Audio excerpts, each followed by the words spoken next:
Good evening and welcome back to another episode of Smoke and Mirrors presented by the Sports Hit List. I'm your host, Stephen Polius, alongside Declan Krogman and Greg Polius. Greg, it looks like you're coming to us from your phone. Interesting Yeah, angle. I'm on my call flow tonight until my laptop updates itself, and then I'll hop in regularly. So shout out Gotcha. to Carl for setting a trend on the phone logins.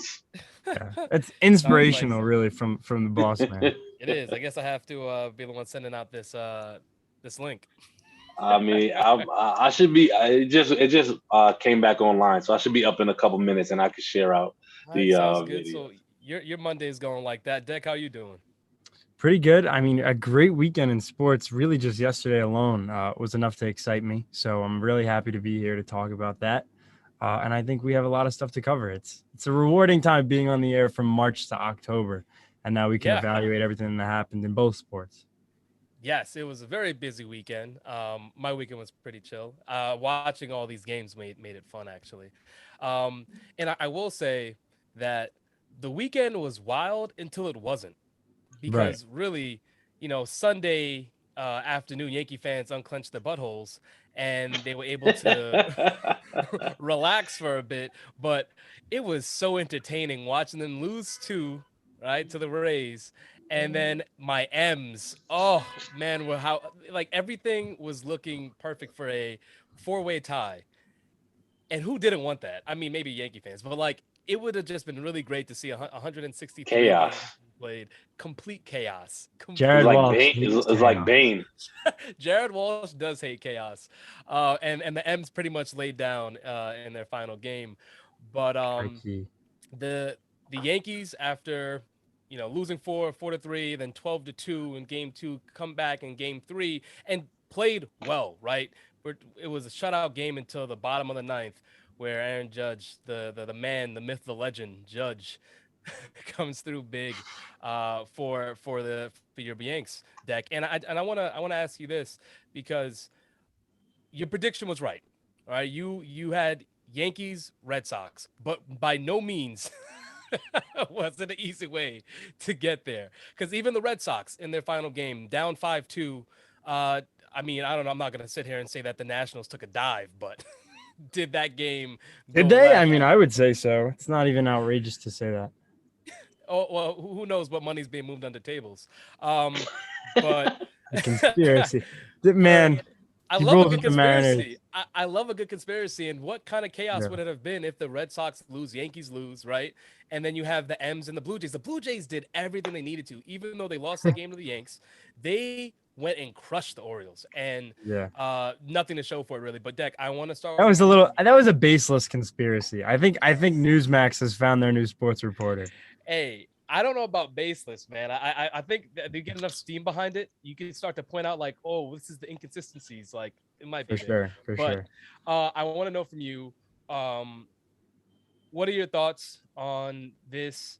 How it played out for your Yankees and Red Sox. Oh well, your Yankees and the Red Sox rather. And how do you see this matchup going for this wild card tomorrow, 8 p.m.?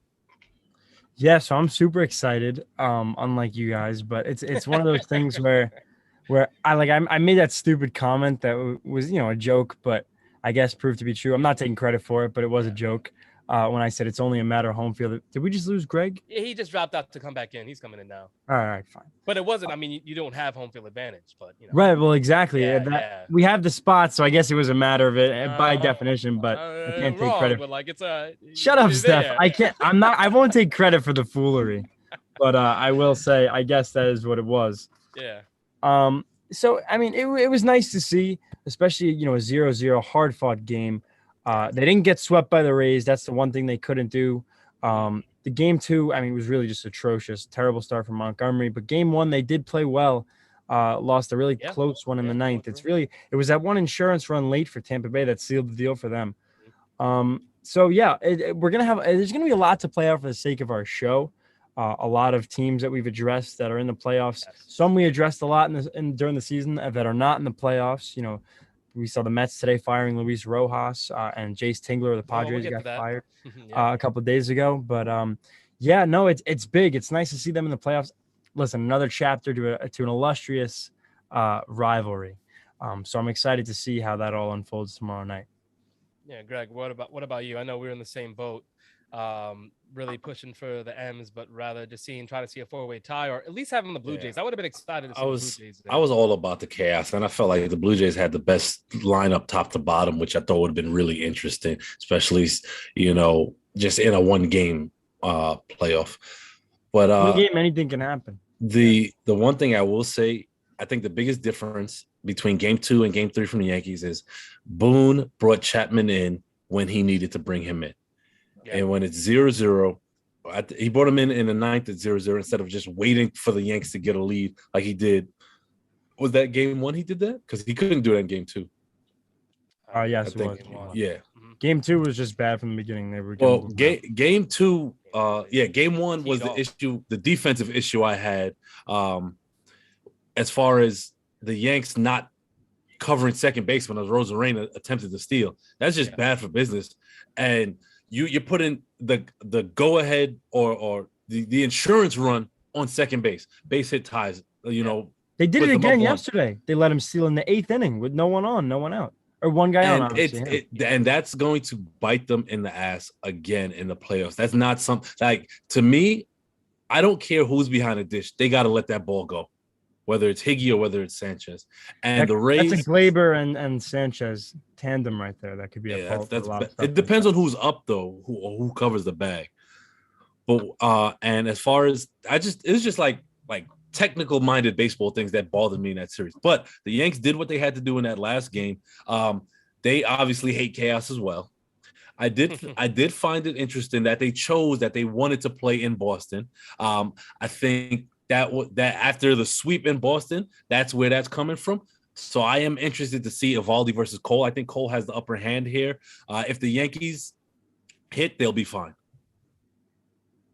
So you have the Yankees winning? Yeah, I do. Wow. But I will ask you just out of because I will be happy to see them lose. Not gonna lie, I have them winning, but I will be happy to see them lose. And Declan, are you going to take the sensible choice here and go? So Yanks? are you asking me? The Yanks are sensible in your opinion? I'm really curious to see what you for go you. with. No, sensible for you. Oh, yeah, I guess. It's a sensible choice for you. I mean, shout out to Greg for he admitting that he's rooting against them, but he picked them. I think this is going to be one of those things. And to address, before you continue to address Alberto in the comments, it's not that they chose to play in Boston for the wild card. We were kind of saying this conditionally. If they were to be a 4-way tie, they chose to go to Boston as opposed to going across the border up to the Rogers Center, which I think is a smart move. Leaving the country, that lineup can really get you in any given day. I actually fear the Jays more than the Red Sox, and the Jays are obviously. I don't blame you. Yeah. But the Yankees did have 2 good series against them, and I think that'll continue here in Fenway on Tuesday night. I think we're going to see a game where, runs might be tough early on. You might see maybe Yeah. one or two across four, if that. But I think at a certain point, the Yankees offense in the 6th, 7th inning are really going to break this game open and make it a 7-3 ball game. So that's my hope. That's my prediction. And hopefully we can see the Yankees in the ALDS. Yeah, I honestly think that it's going to come down to that offense really having to get to the Red Sox, get to Evaldi in that bullpen, because as much as this is the best scenario for the Yankees having Cole pitching, I'm not like sold on Cole being lights out against the Red Sox. Like he can be touched, and because of that, I feel as though if the Red Sox start to hit on Cole's gonna go 6 or 7, no matter how many runs he really gives up. I don't think he's gonna give up a lot, but if he gives up runs early, he's gonna go to about 6th or 7th innings, the 6th or 7th inning, and the bullpen for the Yankees to me is still questionable. So you want Cole to go deeper into this game for them to have a chance. I don't have any issue with Greg choosing the Yankees, other than, I was a little surprised, but I'm going to go Red Sox. I'm going to put the energy into the Red Sox winning this matchup and the Yankees not advancing to the ALDS. I need that to happen, though. I don't think it will, but I need that to happen. I need the Yankees to not make the playoffs. Well, Yeah, now, are we saying that they made the playoffs, or like This is a play-in? Well, kind of like okay. I'm not. I don't disagree with that. And, I think and, that's and I fair. want to shout out Chuck, because he made a point that I felt iffy about, but when he said it, I was like, it makes sense. The celebration for getting into the wild card, right? The Yankees with the champagne shower. Is it really worth celebrating when you still have to play one game and it decides if you're in the playoffs truly? Yeah. So it just seems very premature. I understand we want to celebrate feats, but why the champagne shower now when, after Tuesday, you could be packing it up and heading home? Yeah. I mean, I don't think this is exactly, the boat trip or something like that.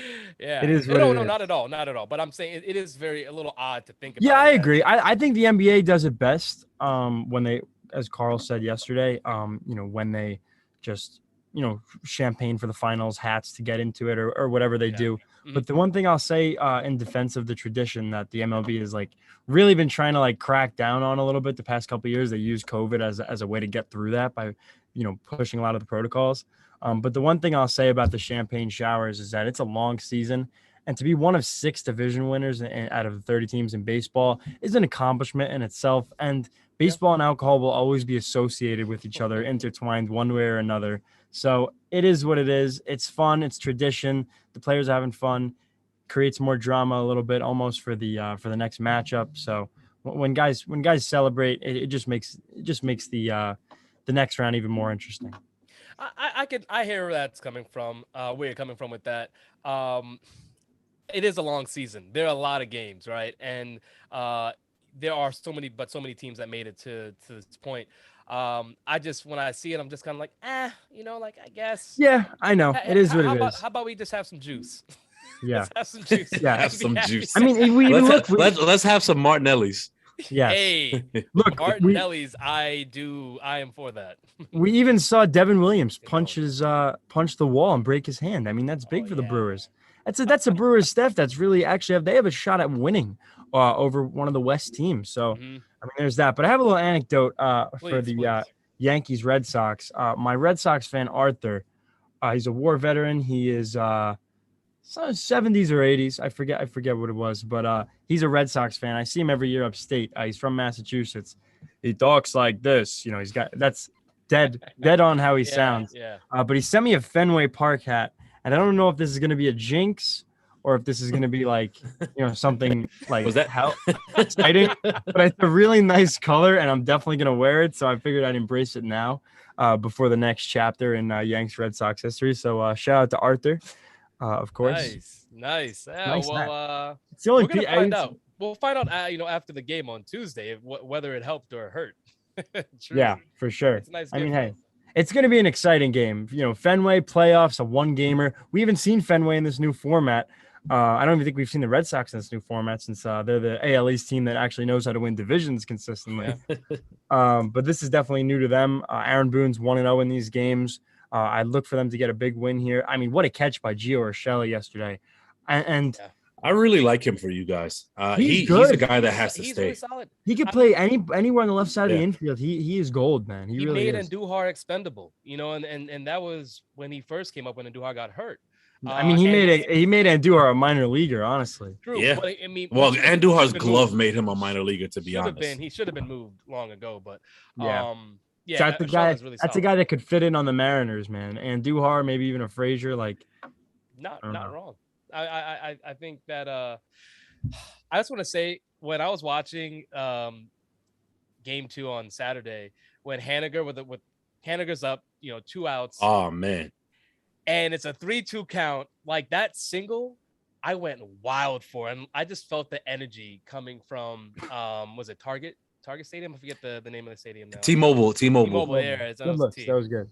Formerly Yeah. Safeco.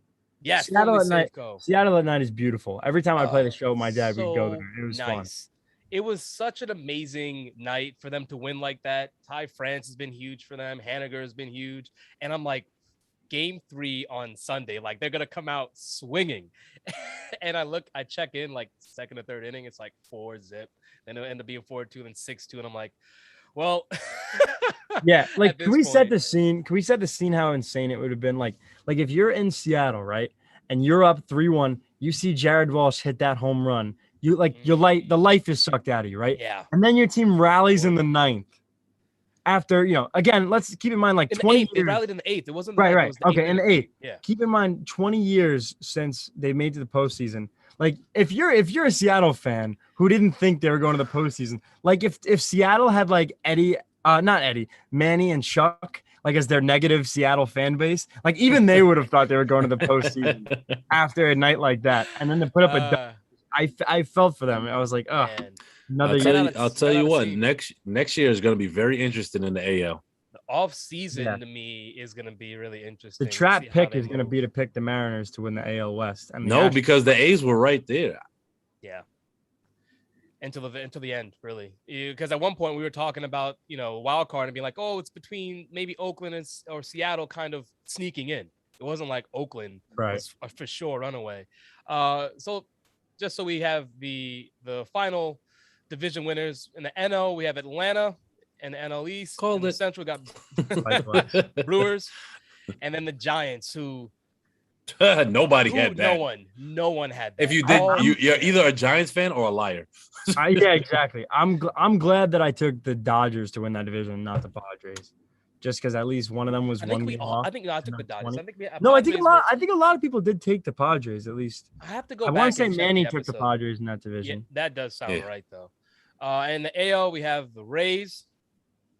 In the East, White Sox in the Central, and we got the Astros that everyone loves to hate that handle business. Not anymore. You know what I'll say is that Dusty Baker is so damn lovable. Like I can't hate that team anymore. Only manager to take 5 separate teams to the playoffs. He's like that. He speak on it. He's one of the greatest. Every time you talk about the Astros this year, that should be brought up. All right. And he comes with a bat boy who runs in front of the plate during critical. I just want to say that early on, with the exception of Zane, and I forgot the other Astros fan. I think his name is Justin. Forgive me if I'm wrong.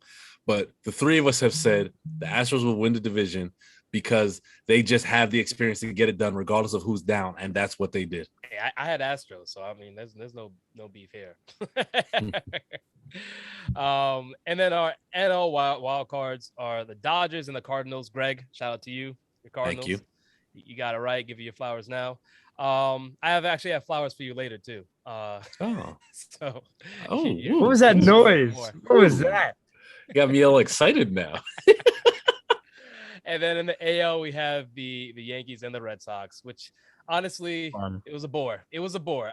When the day was over and the Yankees won and the Red Sox won, I was like, oh, like I had so much excitement. I'm like, oh, watch the Blue Jays win, watch the M's win, and watch the Yankees lose. And I was like, four-way tie. And it didn't happen. So now I'm just kind of like, I guess we can look forward to this wild card. Hey, at least it's historic. It is. It truly. It adds an element of drama. There's nothing lacking from it, Well, there would have been more drama if we had to play 163rd game. Yeah, but it's a nice compliment. It's a nice consolation prize, I would say. Is it for you? Yes, of course it is. I wanted to go to Fenway. There was a part of me that would have rather played it in Fenway just because of how much success they've had there recently. And Stanton kills Evaldi, so that should be fun. It's going to be an interesting game. So tomorrow, 8 p.m. on it's ESPN. That game is being broadcast. Is it weird that I wanted Joe Buck to get that call for some reason? Yes, absolutely. Yeah. I like to see Ew. I like to see him when the Yankees are winning. Call would really appreciate this, and I'm disgusted. No. You know what? I'm here to put to bed the Joe Buck slander. So far, he's the only commentator known to man to be able to. He urinated while calling a touchdown on the air. I don't know if I'm supposed to applaud that. Yeah, like I'm supposed to applaud that. I mean, that is. Care for that much. I think it takes skill. That doesn't mean he's good at his job. No, I'll say this. I like him in football. Yeah, I do too. I like him in football. I think he gets really overhated. I think he's a really good football commentator. I think he stinks in baseball. In baseball, he doesn't know as much about like the ins and outs of the game. Yeah, totally. Yeah. But I like the feeling of his voice, the vibe. It's October. I know it's playoff baseball. It relaxes you to hear Joe Buck's voice in a weird way. Put your headphones on. You're just like, ooh, Joe Buck. Really no, I don't use headphones. It's like Mike Breen for NBA fans. Exactly. Except Joe Buck stinks. Yeah, I guess so. Exactly. Say the same thing. Exactly. I will say one commentator I love both in baseball and football is Kevin Burkhardt. Yeah, he's the man. SNY product. Yes, he is the man. Can we add Kevin Burkhardt to the list of Mets whose careers skyrocketed after they left? But you kind of saw him taking off. To be Daniel honest. Murphy, Kevin Burkhardt. You saw his career, especially when he started doing football, the crossovers. You knew that he was going to take off. I think the first big thing with him was he called the Giants-Jets game in 2015 when it went into OT. And I'll never forget his voice. Beckham catches his nice slant route, takes it like 75 yards, and he's like, Beckham getting loose. I was like, wow, this, it was a nice vibe, I thought. Yeah, no, Burkhardt's great. But as we talk about the Mets, you already said it, Deck. But the Mets did not decline Rojas's 2022 contract option, so he will not be coming back next year. And good riddance. It's Beltron times. Well, interesting enough, though the Mets did consider Rojas wasn't a significant part of the problem with the Mets, Sandy Alderson wanted the next president of baseball operations to have their pick of who to hire. So that was the major reason why they did not. It's good operating process, honestly. It makes sense, but I think it was more. They could have acknowledged that Rojas just did not get the job done, and they didn't, which I thought was very odd. Under his helm, I guess. While he had the helm, the Mets were 103 and 119. So they had a losing record, obviously, but they had a fourth place finish, and this year a third place finish with Rojas. Greg, I know you're jumping for joy, not now, but when you heard the news, something you called for early on, everyone mostly did. What do you make of even like Sandy coming out and saying he wasn't a significant part of the issue? This is part of the issue I have with Sandy and the Mets brass, because they always try to sugarcoat things instead of just keeping it real and saying he just didn't get the job done when it mattered. And that's what it was. His management and the staff. I've been saying this since May. I didn't care that the team was in first place. You could see his flaws through the screen. Yeah. And frankly, he should have been fired the same time as Jace Tingler, whatever his name Something is. like that. Yeah. Tingles. Mr. Tingles. Real nice. They should have been fired before the season even ended. I mean, I don't think Rojas was owed that courtesy because he was that bad. And for Sandy to come out and try to sugarcoat it makes me upset. It makes me feel like they're gonna get it wrong again. That's my biggest worry. Like they would be the team to go fire Tingler after tanking in San Diego. Yeah, I mean, I agree with Paul in the comments. He's saying the players didn't help Rojas either, though. I mean, with the exception of like Javi and Pete Alonso and stuff like that. I mean, the guys didn't really wake up down there. Here's what I'll say. I put that more on the hitters than the pitchers, at least, because Rojas constantly utilized his pen ineffectively, left in starters too long or took them out too early. It was almost like He did it with he Taiwan all the time. yeah, it was almost like he was learning how to manage on the job, and he didn't know what to do. And instead of like, if you ever notice when Rojas was like suspended or whatever, Dave Joust managed the games better and the players played harder. That's not a coincidence. Yeah, I think that the players didn't help, but Rojas, you could tell that there was mismanagement there, clearly throughout the season. Yeah. And I'm sure Met fans, there's going to be some collection of fans that are probably going to put together money to get a billboard to bring back Carlos Beltran, because at this point in time, start making it rain. I'll make it rain for Beltran. they have the money, and I'm gonna get that on a soundbite for later. But this is the time. This is the time for the Mets to right a wrong, because we've said him numerous times on the show. Carlos Beltran should have a job. He needs to be managing somewhere, and I'd love it to be the Mets, because he, to me, is the type of game manager, the type of baseball mind that the Mets need. Absolutely. When those tough decisions need to be made, he'll make them. And I like to believe that he'll bring an element of creativity, the kind of creativity that every organization wants, like a Joe Madden, where maybe it seems unorthodox, but the results are there. And exactly. There needs to be more results. And the Mets haven't had that. Plot twist, they hire Carlos Correa in a shocking move. The wrong answer. I can't wait to see where all these shortstops end up. Okay, remember Andrew Kahn came on our show and said that Corey Seager or Trevor Story would most likely be in the Bronx? Yes. I'm starting to see it as this team unfolds. I'm ready to give up on Glaber, and I'd like to shout out my dad, who said early in the year the question of, is Glaber a 280 hitter? He said no, he's a 260 hitter. And what did he finish at? Like 260 or like 259 or 261. Mm-hmm. I think Glaber's a case of letting his defense affect his offense. Totally. And Stanton's like the reverse of that now, because he's really been blossoming as an outfielder. He didn't have a choice. Yeah, but you know what? He lived up to the expectations. I think Glaber, 40 home run season. I mean, that's it's 275. You paid him for. Cut down on strikeouts. Yeah, exactly. You to pay him for. Yeah, like he delivered runners what you expected of him. Because for the last few years, everyone just expects Stan to strike out. He's just someone that is the butt of the joke, or Yankee fans just love to hate. So he delivered a season that Yankee fans could be happy about.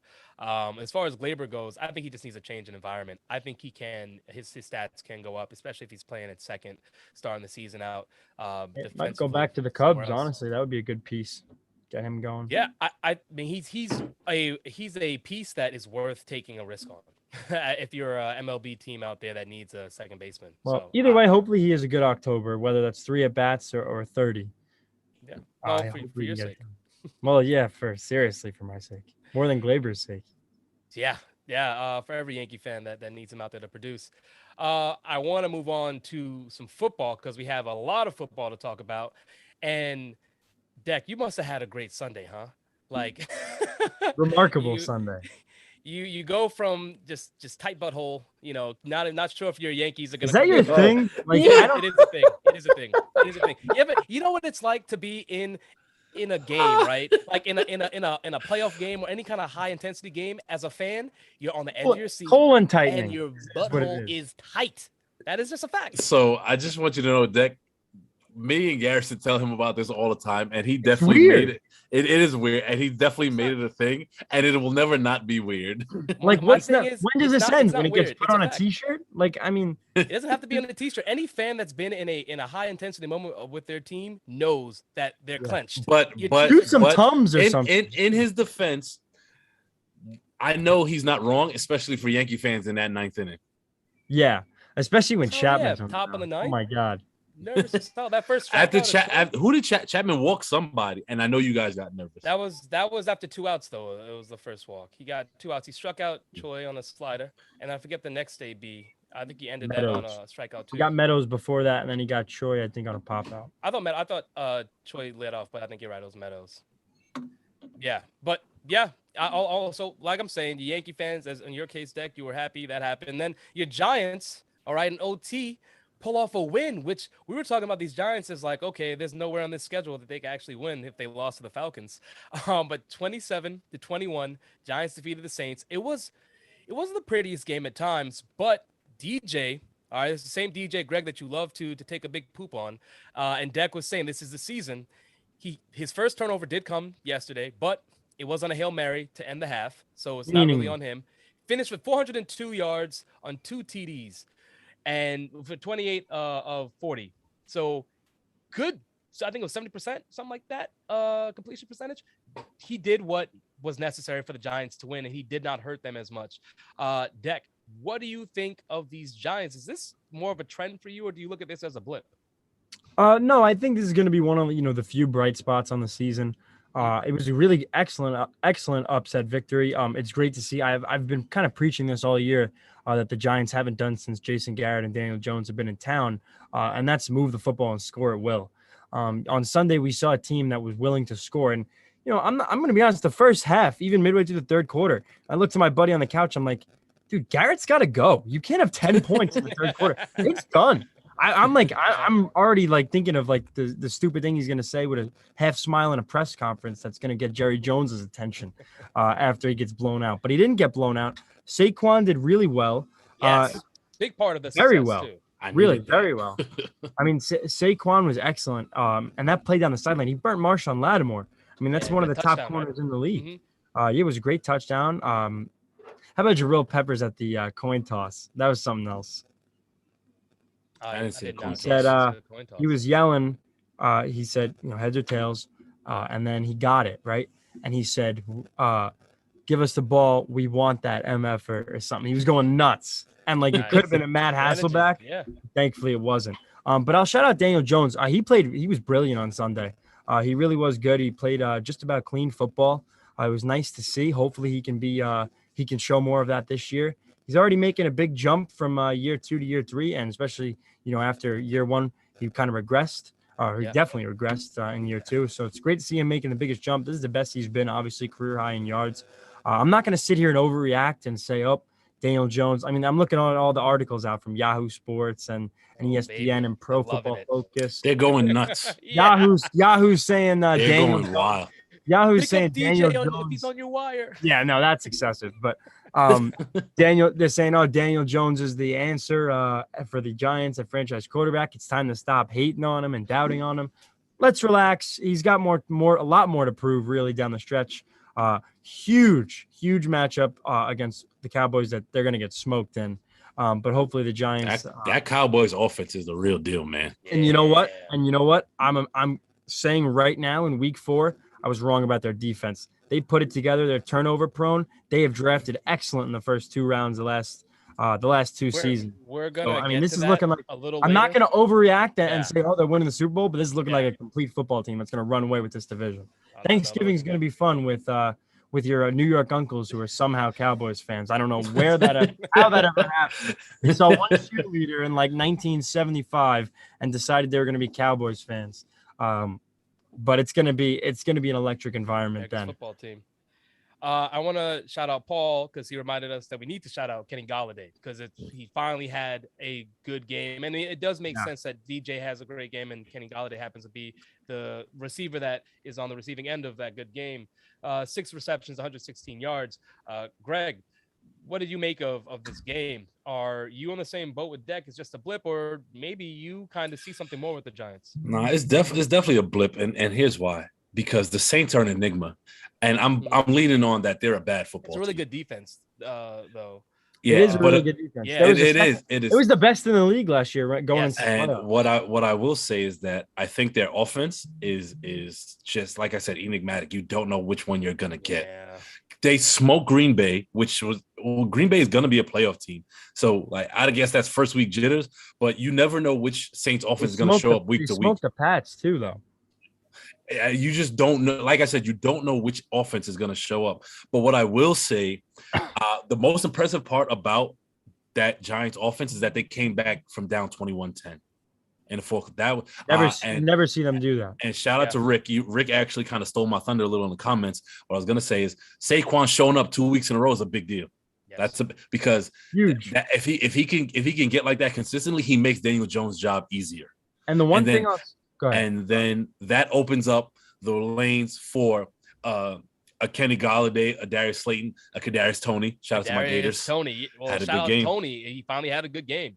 About time. They were talking about featuring him more. It took Sterling Shepard and Darius Slayton being out for him to like get some more snaps in the slot.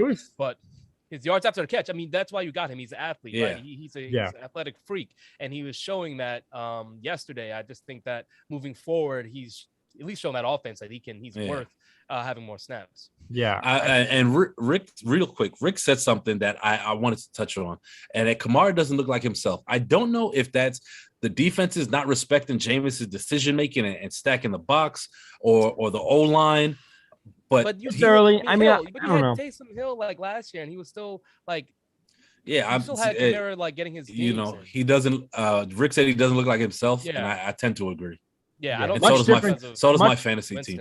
Yeah, much different to prepare for a guy on short notice and coming in week 12 off some gadget plays to start than it is to take a whole year and now evaluate that offense. But two things I want to say about the Giants before we move on is just that Jones did a good job of really spreading the ball out. You saw Golladay had 100 yards or whatever it was. 116. Yeah, 116, which was really a great showing from him. A big slant break on that drive to send them into overtime. That was really almost Beckham-like with the way he got out of that and shot upfield. But he spread the ball out. Tony had 78 yards. Another guy, John Ross, had 74 yards. Ross, and he got someone else another 75 yards. So a lot of Barkley. I mean, so a lot of it was spread out. As I almost knocked over my mic in excitement and shock that the Giants, actually went down there. That's big. And another thing I noticed was the Giants really, and it's a miracle they won this game because they were bending and they were breaking a little bit down the stretch, especially when Taysom Hill was running the same play and everyone knew it except the Giants defense. It was one of the worst things I've seen from a football standpoint. But what's big is that they really lost in the trenches. They didn't even get a sack. Like winning without a sack is crazy. But now, he was really thrown into the blitz that whole game. The Giants O-line was getting shredded, and he still dropped 400 on their heads, and I thought that was big. I see you channeled your inner Travis with that really quick retort. I guess. I don't know. I was just evaluating. Travis gets the most mentions, I think, of any sports hit list contributor. That's because he does it says the most ridiculous things on air. That's why. You have to listen to the Sunday shows. He's wild. I do. Like I said, X's and O's. I like it. But John Ross, that touchdown, 52-yard touchdown, was impressive. It's nice to see someone that's has this killer speed. Was supposed to be a big time receiver in this league. Didn't really develop with the Bengals. Comes on with the Giants. Has this big play. Aside from that, though, does anyone else look at him and think that he looks like? Why is the name escaping me now? Oh my gosh, rapper. Man, I had it and I lost it. He just got out of jail not too long ago. Bobby Shmurda. Bobby Shmurda. Thank you. Oh man. Let's pull up a side by side. I honestly no. I saw. Steph, make it your background. Let's go. Make it your background. Time to screen share. I'll save it for the end because I do think he looks like Bobby Shmurda. I'm gonna find it. And then in the meantime, I'll screen share my screen and it'll be a nice picture of Urban Meyer at a downtown bar in Columbus, Ohio. On Friday. We're gonna get to that too. Yeah. Do we even need to? Like, whatever. I think you just kind of said it. It just has to be mentioned. The fact that Urban Meyer, who his tenure now as a NFL head coach has been tumultuous at best, is at a bar in Ohio, right? And he has this young blonde woman dancing on him, like he's sitting on a stool. Has this chick dancing on him and like kind of doesn't like oblivious to everything around him. Okay, you know what's the funniest part about that whole thing is that for two reasons that will never be understood by the human brain. Why did the man walk into the bar with an Ohio State quarter zip on? Like one, no one. What do you think? No one was going to recognize him. And two, why would he want to be recognized there? It doesn't make any sense. And three, he's not even the coach of them anymore. Nope.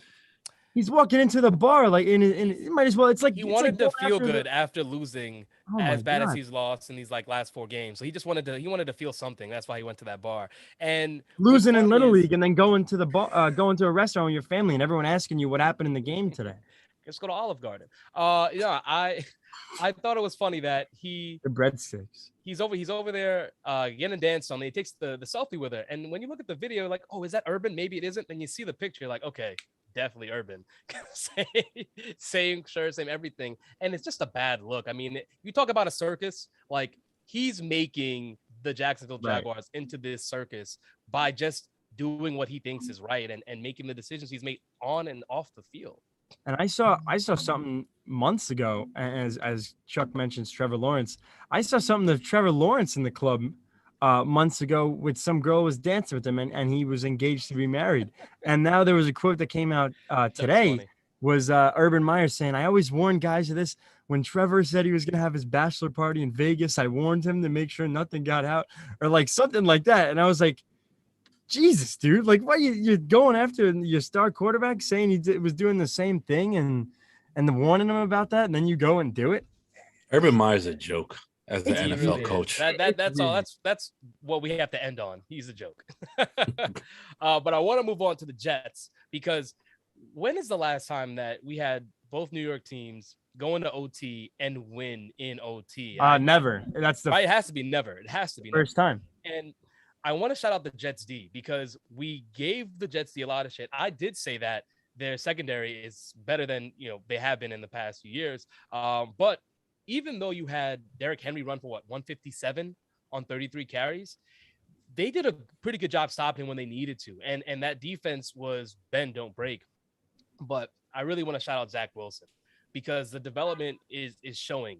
He has that highlight improvisational 53-yard touchdown to Corey Davis, where the safety comes down, he waves him back, telling him to go into the end zone, and hits him perfectly. He just made a lot of plays outside the pocket that were great. He still had some, bonehead plays as a rookie we would expect a rookie to do, but he was very much the reason the Jets won that game. Even though I will say that last drive before they kicked the field goal in OT, where he's rolling out to his right on the bootleg, the naked bootleg, decides to try to sprint for the end zone, and instead of throwing it away, gets tackled and loses 3 yards. That was one of the worst decisions at that point, but overall, really great play from him. Greg, I want to start with you. How are you feeling with the progression on offense and defense of these Jets? Before I get to the progression, I just want to say that as a Jet fan, I had a lot of mixed emotions with this W, because both the Jets and the Giants busted my pick'ems for the weekend. And that was really demoralizing. Damn, boy, I can't get it in paper. I get it.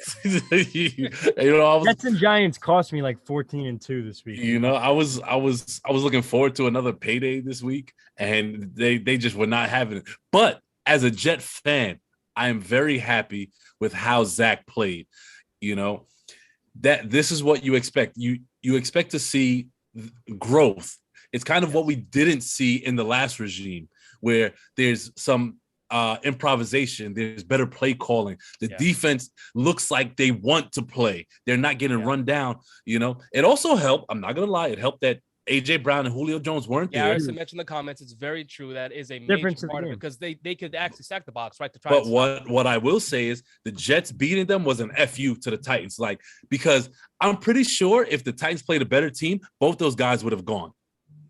If they played a tougher team, or they would have been on a snap count or something, but they would have played. But they probably looked at the Jets as like, hey, this could be an extra bye week for you guys. Get your rest. And the Jets hung an L on their head. So shout out to the Jets for getting that done. Rest in peace to my pick'em, though. That's tough.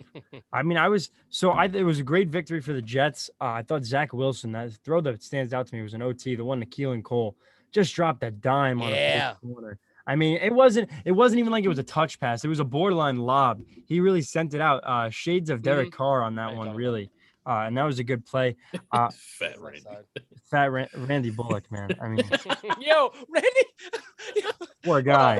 Chuck called him Fat Randy in the comments. Nah, Fat Randy's a great name, because when he was warming up for that field goal, I was like, I didn't know who it was at first, right? But I saw the gut, and I was like, "That's Bullock. It has to be Bullock. He's the most out of shape kicker in the league." And what is that guy's off season? well, what's funny is it's like, okay, ex-Jet kicker, right? And I'm like, all right, he's definitely gonna botch this. Like once it was like what, 50, it was 52 or 54 that he was kicking. I can't remember. It was 50 something. He something. missed I think a it was bunch. 50 something. I was like, there's no way he's hitting this.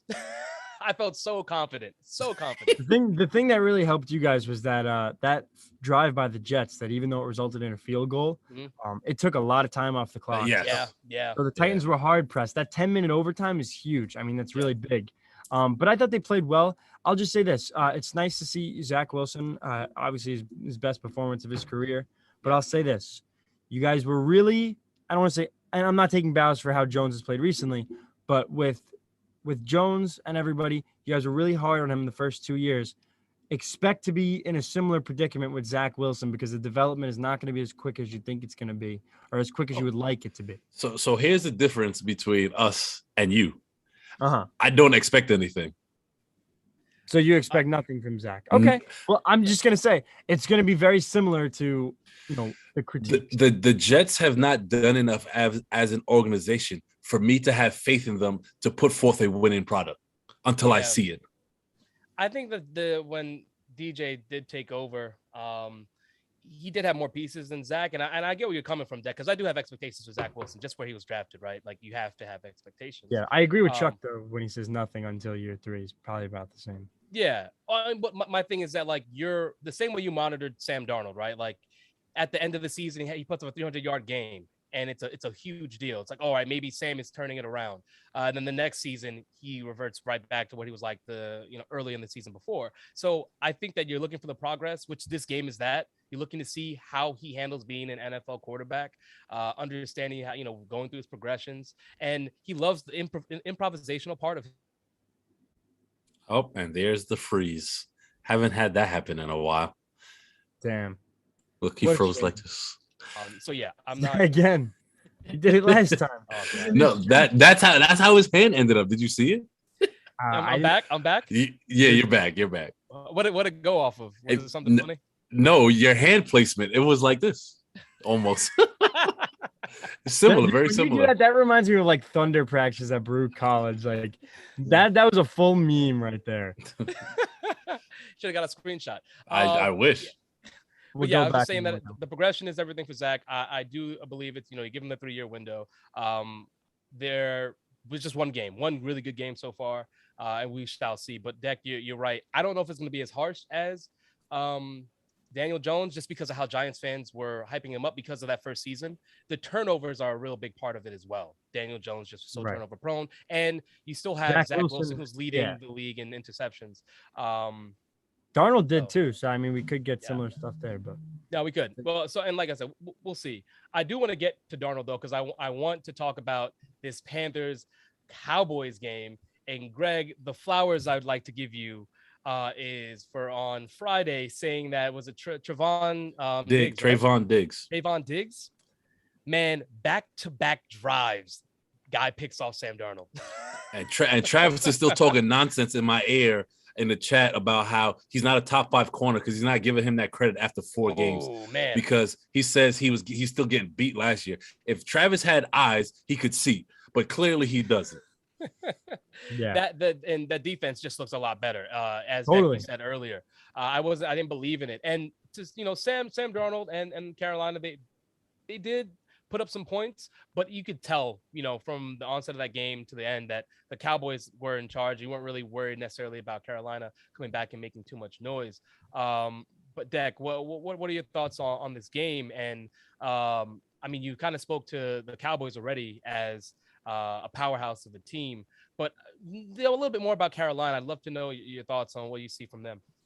Yeah, I mean, I trust Carolina to an extent. I think that Sam fought hard.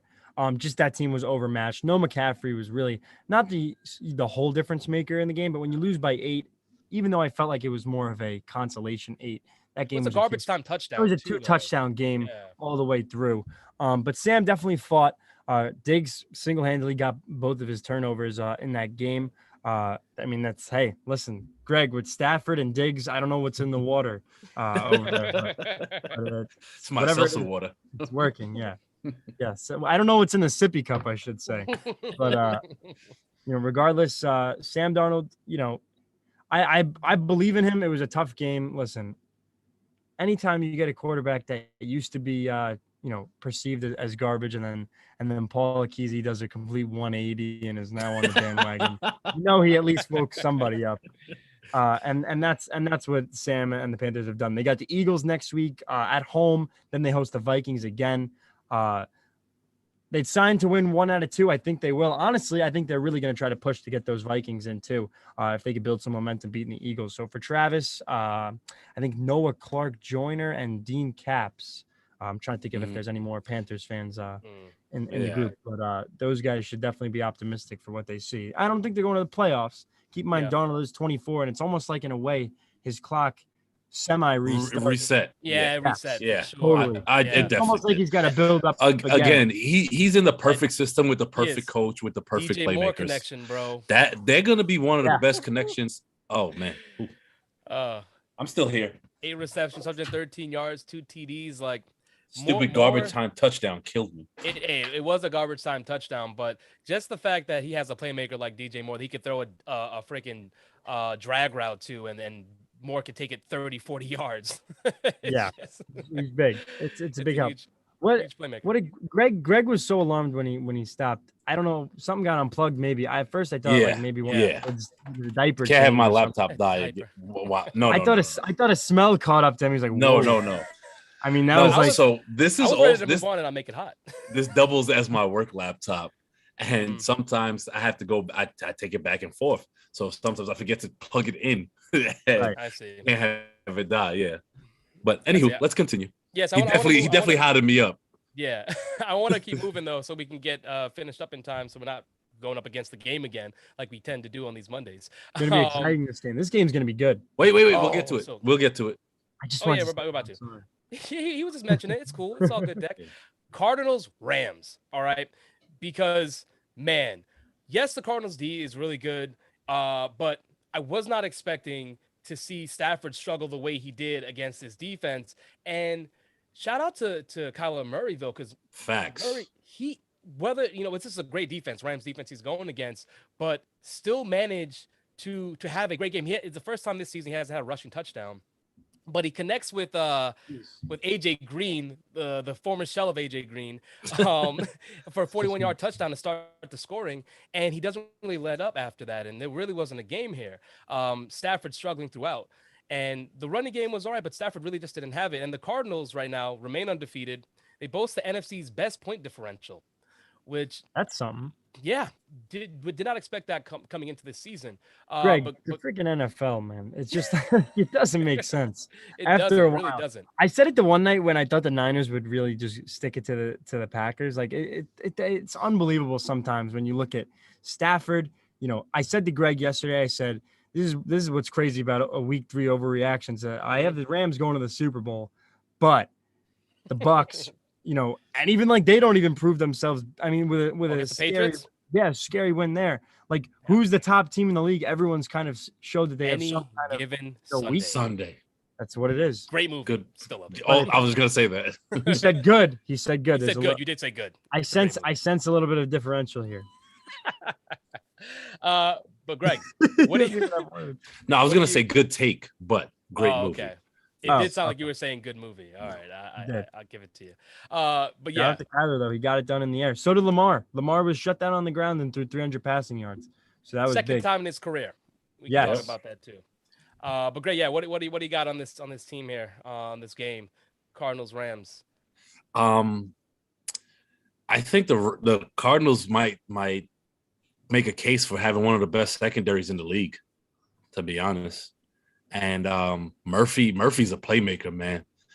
It looks like he's the version of Diggs in Arizona. Yeah.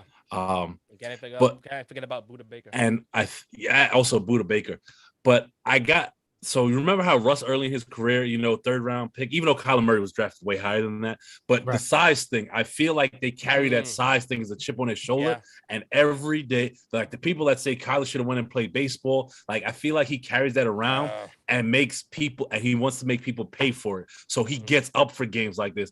And I got to start taking that into consideration. In the pick'ems. Yeah, absolutely. Because he did it against the Bills last year. Yeah, I'll say this. I mean, with Kyler's size and really a lot of the arm stuff and mobility health concerns, obviously the baseball, football thing was a dramatic thing. I remember in 2019, I just thought he was, kind of a headliner of a weak draft class. I didn't think he'd amount to this superstar quarterback that he very well he's is on his way to path to be. He is just shattering all expectations, staying healthy. He runs at a high level. He throws the ball so well on the run. He's one of the best in the league. He is really exciting, and it's so big on those like little short downs, short third downs, because he gets down so quick, and he just goes in like a blur. I want to say something about quarterbacks that also play baseball. Their ability to throw the football at different arm angles is so underrated. Patrick Mahomes, I wasn't really going to talk about that underhand throw that he did in the red zone, the goal line. First of all, you can't even tell where the ball goes when he does it. You see the cameraman gets fooled. I watched that live and I was like, wait, did he just? No. And in the replay, I'm just like, wow, effortless. The number of arm angles he could throw from is ridiculous. And even when Cap had his really good season, he would sling ball sidearm at like 30 miles an hour across the field. You see a lot of that with Russ too. Throwing across his body. Just a little note out there, just to let you guys know, baseball players can do anything. Just throwing that out there. It's true. You want a little statement? On the board. If you put a baseball player, they've heard this from me hundreds of times. Yes, he'll compete. But if you take any athlete and throw him up against 95, ain't the same. He's not gonna touch it. No, it's gonna look foolish. He's gonna look like he never played before, which is true. I want to move on to the Ravens Broncos because Lamar Jackson, like you said, threw for over 300. All right, 1 TD. Didn't have to do it on the ground. They don't have a running game, and Lamar is still making it work. Lamar is the running game. He is. Literally. That's the biggest. They're the most terrifying rushing attack in football right now, going for records. Yeah. And he's the headliner. He's the head of it because you have Latavius Murray, who's now their lead back, because Williams was a healthy scratch this week.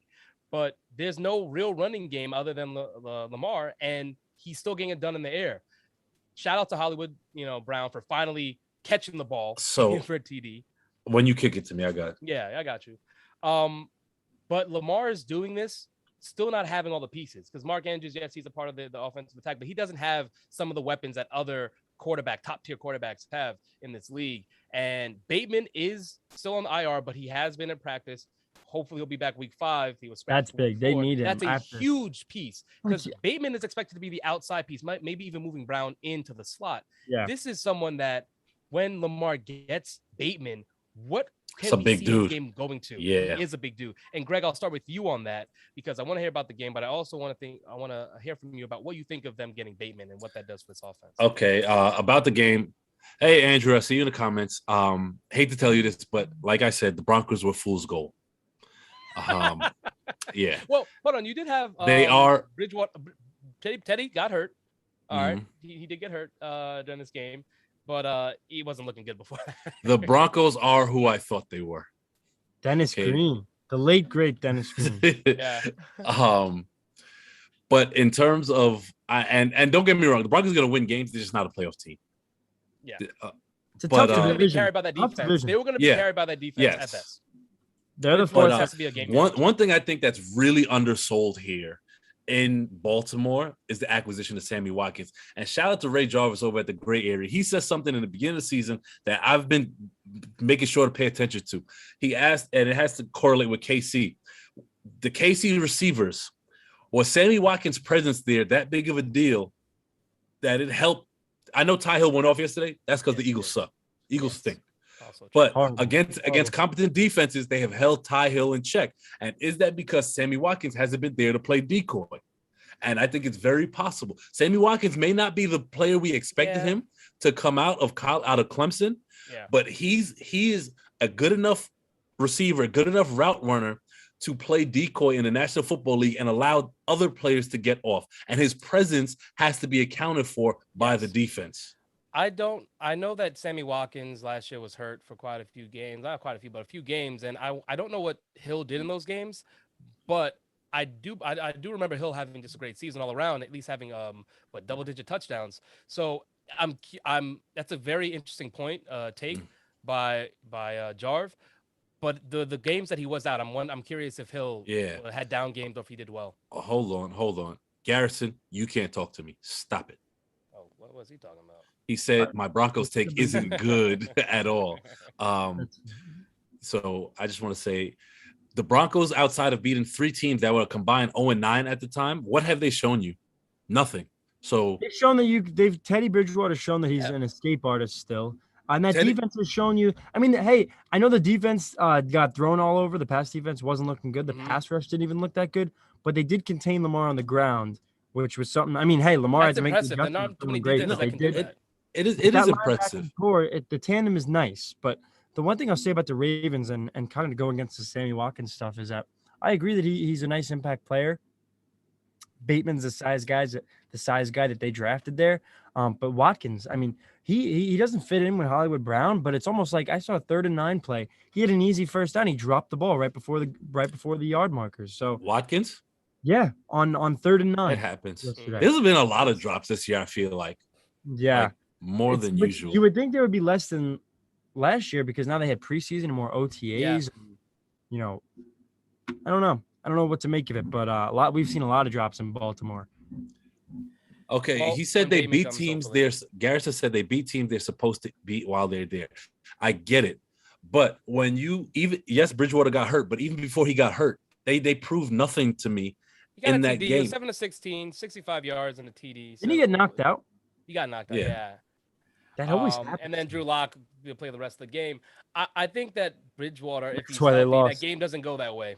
I don't think it goes the same way. At least it's not, the 23-7. I think it might be a 20. But the one point he does have is that Judy's still hurt. But we also have to see what Judy's like when he comes back. Yeah, if only Courtney Sutton was the man they thought he was. I know, right?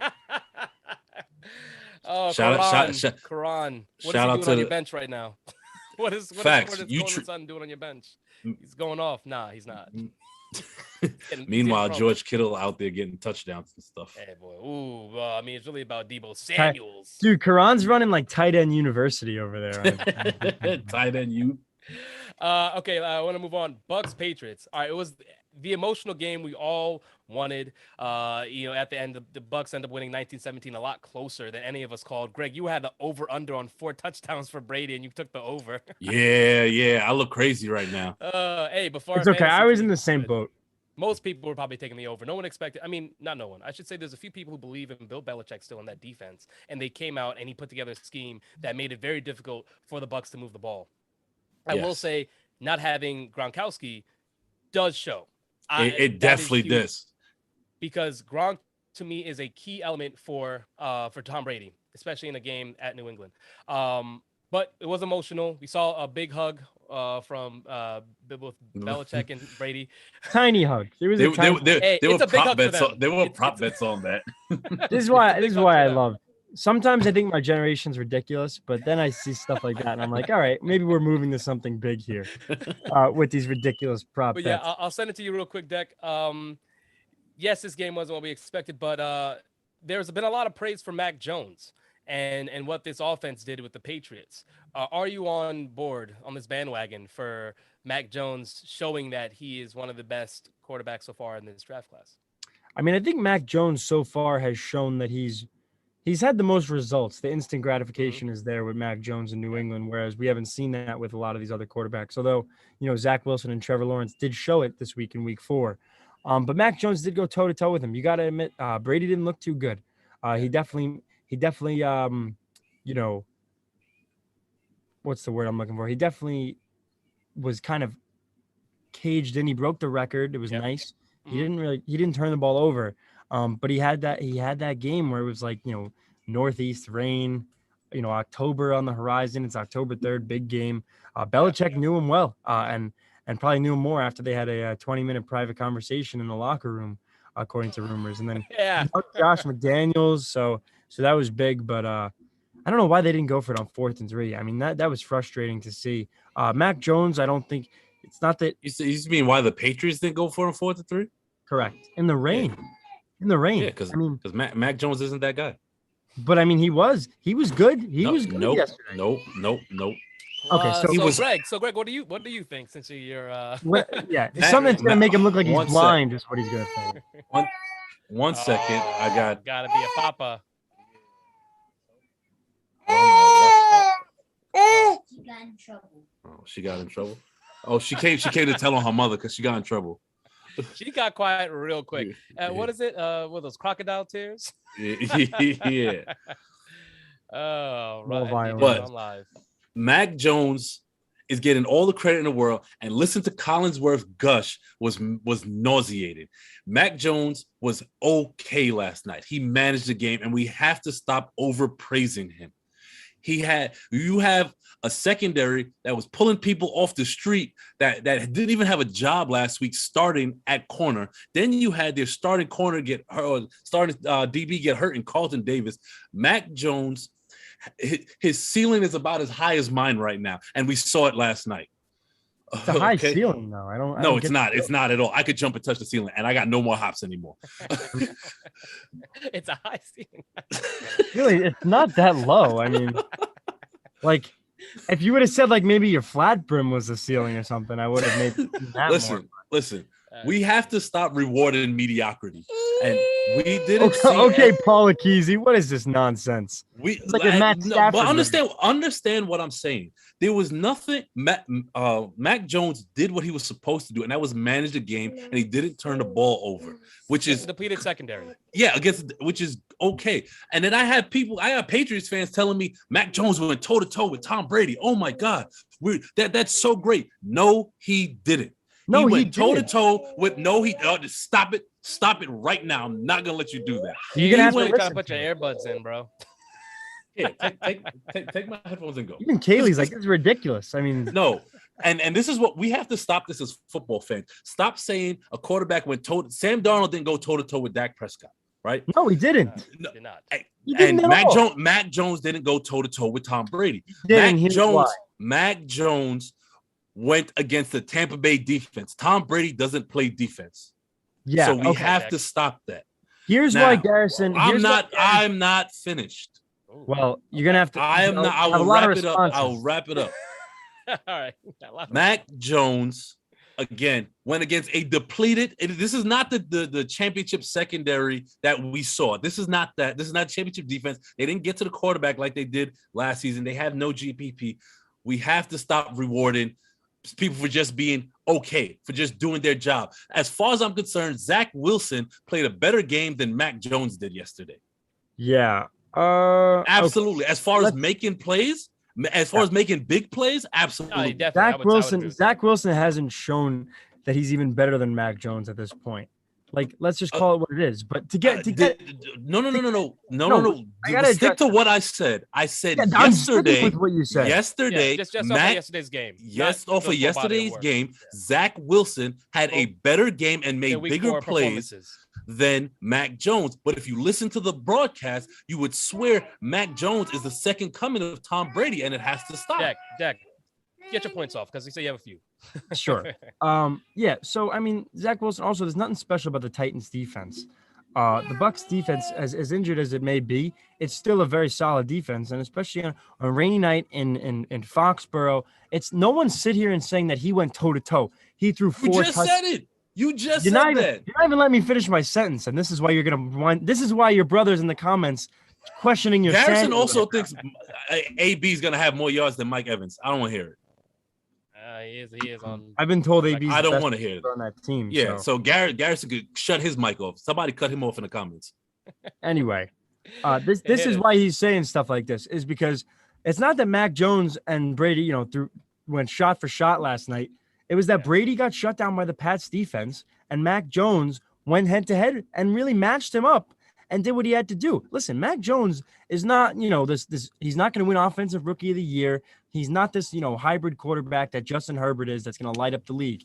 It's going to be a growing process, but that growing process is really looking good when you Decent foundation. So obviously the narrative is this predecessor, but going against team, the defending champs, regardless, that team is still, That's not the same team. but That's it's what still I'm a high trying to say. voltage. It's still a high voltage team, and you got to Yes, acknowledge that. But see what you just said. What you just said was way more measured than how people have been talking about him in the media, and that's Alright, the but issue I have. Okay, but that's me. You So can- then your issue's not with me. Your issue. I didn't say it was with. Did I, Steph? Did I start it and no, say it was with you? it wasn't with you, Deck. I think you said you agreed, and so then you got some of that smoke because you agreed with the media take. But I it was agreed, and definitely- then I gave a calculated take on what went down on the field.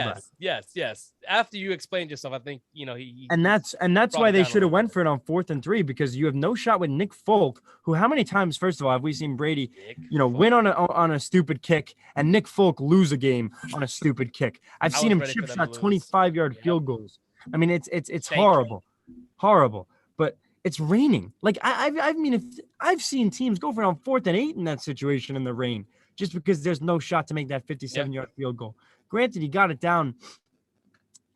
He got it down off the crossbar. Yeah. But again, in the rain, 4th and 3, and still you're giving Brady 40 seconds with the ball if he makes that, just to march down the field, kick a field goal, and win, which he did in Week 1 against the Cowboys, which was a much better defense. That game, he showed he could have moved the ball as well. What I will still say, Brady. this doesn't mean that Mac Jones can't be that guy, but I'm gonna need them to stop gushing about him the way they are. Oh, he's the best rookie in the class so far. Blah. Like all that has to stop because he hasn't shown the big playability that some of these other guys have. But my thing at this point is it's Week 4, and that everything is so temporary. Listen, 1 week it's the Rams, 1 week it's the Bucks, 1 week Kyler's in the MVP race, then he's not. It's all these different things, and we just need to slow our roll a little bit because Mac Jones can be good now. He could wind up, losing 6 or 8 games. He's also Everyone the same loves a guy. hot take. He's also the same guy that looked like trash against the Saints. So right. So there's always that possibility. Steph, hold on. Steph, go ahead. I was about to say. I will say this. It sounds like you're reacting more to all the hoopla around Mac Jones rather than his actual play. Absolutely. I will say this: Mac Jones, to his credit, compared to the rest of the rookie class, has shown, besides Trey Lance, that hasn't started, and Justin Fields had a better game second time out than his first time, but he's shown at least a foundation where, okay, this guy gives us a chance. He can manage a game. He's not going to hurt us. A lot of the other rookie quarterbacks have hurt their teams trying to make the big play. Zach Wilson trying to make those big plays. Trevor Lawrence the same, squeezing things in, where Mac Jones is just being more conservative, which works for that Patriot offense. And so to his credit, yes, he has been the best rookie quarterback so far. But the ceiling, to your point, Greg, is very different than the other quarterbacks, right? And we knew that going in. I think as the season plays on, we're going to see that exposed more, especially as defenses see Mac Jones more. But he went up to New England. He had a home game, played against a haggard, I guess, kind of defense, but still a good defense. And he put up 275 yards, had 2 TDs. That's something that if we put some of the other rookie quarterbacks in the same situation, we are not sure if they come out with the same numbers. That's fair. And I think that's maybe 4. Yeah, maybe 4, exactly. And so I think he's doing what is expected of him so far in that offense for Belichick, which is just making the throws he can make and not trying to do more than he can, which we'll see again some of those other. But like I did say, he managed the game and did what he was supposed to do. Yes, but I think that you're just really upset about hearing those compare. Oh, he defeated Collinsworth Brady. made me sick last night. It was really annoying. The one thing that's got to be said for is that's got to be psychologically weird for him. Brady coming back into the building, that reception. Sure. I mean, you feel like that's got to feel like Jay Leno replacing Johnny Carson or something to that. How old are you? I guess old enough to know that. Yo, what? Listen, you never know what you're gonna get. I'm gonna pull him out. All right, at the reference. Hey, let's it's get big. to this. It's Hold on. Let's get to the prediction for tonight because it's about to start. Yes, All right, Raiders at Chargers. About to come invalidated. we take too long, right? Deck, who do you got and why? I'll keep it short and sweet and quick. Anti-Travis, then. Exactly. Yes, I'm gonna totally shy away from that. Give me the Chargers. I think the Raiders are gonna. I think we're really gonna get a great game on 2 teams in the West over there, the AFC West, that is really just gonna show you that They can move the ball downfield against anybody. It's going to be big. SoFi Stadium. Give me like 37-34. I mean, this is really going to be a treat. I hope it's that high-scoring game. Greg? I just think the Chargers have more playmakers and the better QB. Garrison also made mention that the real fool's goal is the Raiders, and Manny made sure to let him know to shut his yap. But I got the Chargers in this one. Jay Herbert goes off, and so does Keenan Allen and Keenan Eckler. Allen and Eckler. Yeah, for fantasy purposes, need both of those guys to go off. Yeah, I'm gonna go Chargers too. Manny, sorry, but that undefeated streak ends tonight. I do see it being a high scoring game, just the way that Carr has been. And maybe Brian Edwards makes an appearance early in the game rather than the last quarter, in the last 2 minutes. But I just think that Herbert is the better quarterback. They have the better offense, and we're going to see them pull through in this one. So, yeah, give me Chargers. All three of us Chargers. We're charged up. Real quick before we go, Manny said when the Raiders win tonight, it's coming for all of us. When they lose, I want you to be deathly silent. I don't want to hear a word. Although we did pick the Ravens. We did pick the Ravens. Yeah, I did. But he asked who's guarding Darren Waller. The one team in that division that has the personnel to keep Waller in check is the Chargers. Yeah, in terms of the linebacker core and their DBs, their safeties. Derwin James might be the best safety in football. I've been saying that since he was drafted. I think he's the top 3 safety in the league, and he can definitely, cover and hit. Yeah, we're not exactly talking about vintage Gronk here. No. I mean, Pittsburgh and Miami both had. He was very pedestrian. Quiet. Yeah, 65 yards against Pittsburgh, 54 against Miami. 5 receptions. He only had 7 targets. So what's he was targeted heavily? Manny, who was your supplier? He said 170 and 2 TDs. Well, what did he call 4 TDs on that other Monday? If I'll say this right now, if Derek Carr is force feeding Darren Waller the way he did against the Ravens, they're gonna lose.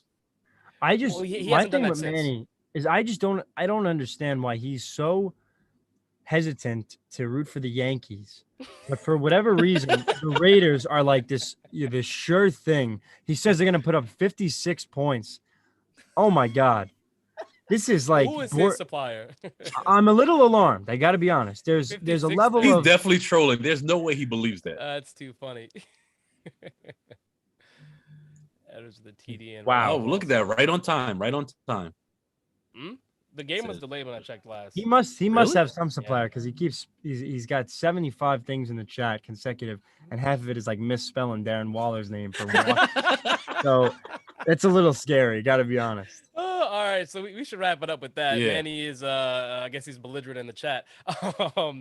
But good luck to you and your Raiders, though, Manny. Even though you're gonna lose, you can talk about. I hope it's a good game. No, I think they'll show up. I think they will show up, actually, but I think they just won't beat the Chargers. Is all. I think it's gonna be high scoring, like you said, Deck. And Manny gets to lick his wounds tomorrow on the Fan Zone. I'm definitely tuning in for that. I want an apology. You always ask for apologies. You apologize to me on air, sir. I want a background. He might have a lot of apologies if the Yankees win tomorrow night. I'm about to post a Jordan meme on his face. That's going to be exciting, actually. Make it like a picture from the Mets game, too, when the Padres lost. I like it. I like that. Jordan crying face meme. Don't forget to like, share, comment, and subscribe to all Hit List content on YouTube, Facebook, and IG. Our handle is SportsHL. Again, that is SportsHL. Coming up, like I said, we got the Fan Zone tomorrow with Mike and Manny at 5 p.m. And then someone said Wednesday show to me, and I'm not even sure anymore. I pretty much go off of you guys because at this point, it's like a toss-up every week. What's going on? I know the Sunday show and I know Fan Zone. Carl, that means you got to get it together. What's going on? I need a text or something because I'm trying to tell the people what they should expect. Well, it's tough to text when he's going live from his phone. Manny just said Fan Zone special time, 6 p.m. with a special guest. Okay, special time. Thank you, Manny. So we got 6 p.m. tomorrow with a special guest that isn't Deck this time. No, it's not me. It's not me this time. All right. I was said to go on that show on like Thursday before Monday. So yeah, okay. So they or knew Tuesday, about it. I should say. Got you. Well, they have a special guest for the Fan Zone Tuesday. We'll find out if there's going to be something on Wednesday. The Fan Zone will let you know tomorrow, and then we'll be back Friday 4 to 5. But until then, enjoy tonight's game and looking forward to this wild card game both Tuesday and Wednesday. Friday should be a good one. Friday should be a good one. We might see, like, Deck, you might be on here with a Jordan Crying face filter, right? You never know. Could go either way. Hey, I'm ready for you to just to talk as much smack if the Yankees do win. So either way, I'm excited one way, but if it happens the other way, I'll accept it too. But with that, this is Smoke and Mirrors presented by the Sports Hit List. I'm your host, Stephen Polius, alongside Declan Krogman and Greg Polius. We'll see you at the end of the week. Have a good week.